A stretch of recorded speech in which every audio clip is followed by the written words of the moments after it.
Assalamu alaikum, dear students. So today we are going to learn about verbs, and this class is for 6th, 7th, and 8th class students.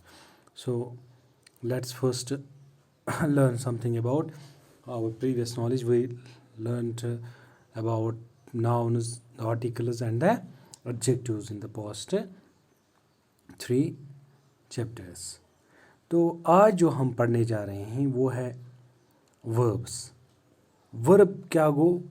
Verb छ आम पे one इस काम यथ मज काम ग ज़ाहिर, यथ मज मेहनत लगे या काम पे करें, तथ वन verb. The predicate the word that conveys the action of a noun, यथ मज नाउन कर काम. मिसाल के तौर पर आई एम डूइंग वर्क, मतलब यथ मज काम करो कह चीज़. शाबाश.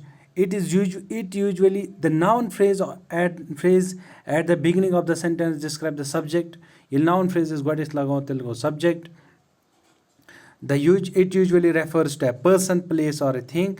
That go person, place, noun uses गॉडिस लगाओ सो subject. What is said about the subject is called predicate. Uses मतलब इस ये इस कुछ चीज़ मतलब वनो कि ताच one is predicate. The predicate usually carries the subject predicate. The predicate usually carries the action of a sentence. Predicate must have action of a sentence. The word that conveys the action of a noun is the verb. The word uses ishar the action of a noun. Noun kya kaam chhe karan, that is one a verb. Observe the sentences below. You must bunken sentences. Noun phrase, the verb phrase. Noun phrase go subject, verb phrase go predicate. Suppose the chimpanzee plays in this forest all day. Was noun phrase the chimpanzee go ish kaam kar, ish noun, ish subject. Predicate go verb phrase use as indicate kar kya yat per kaam as action as gasan, that means that is plays in this forest all day.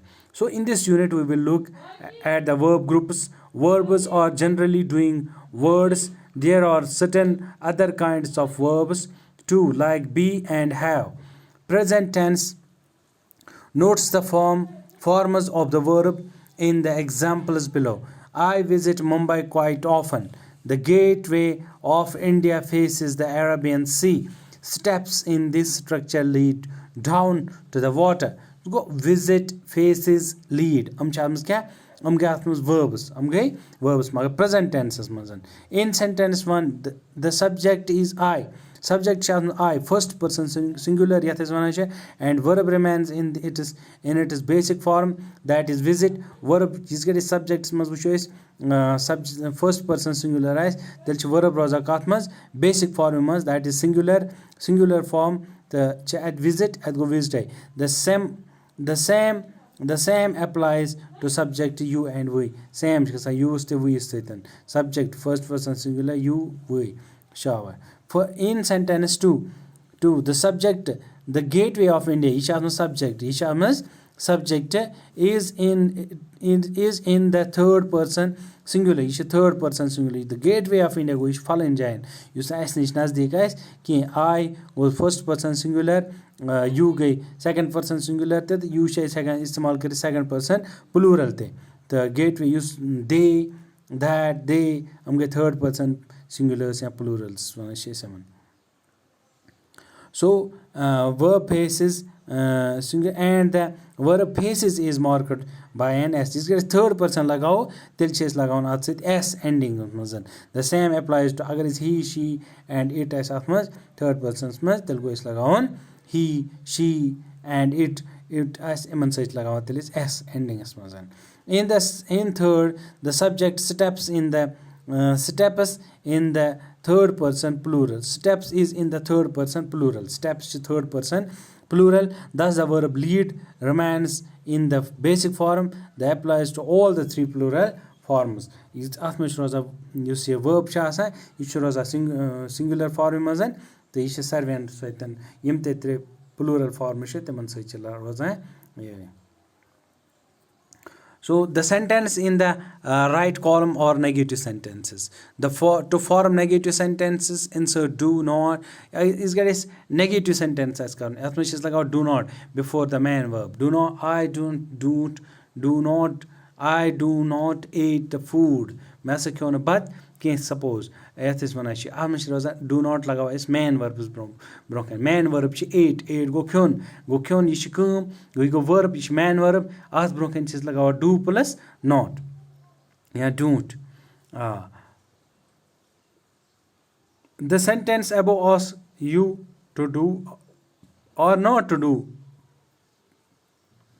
are called do or not to do certain things. They are called imperative sentences. Iman sentences is one imperative sentences. These sentences express requests or commands. Iman mas is laga request, ya is laga iman mas command. The subject for these sentences is always you. Iman mas is subject laga istemal you. Now notes how the verb changes in negative statements to match the subject. I do not read the Hindu every day. We do not read any newspaper. Bana se chuzna pada Hindu kahay.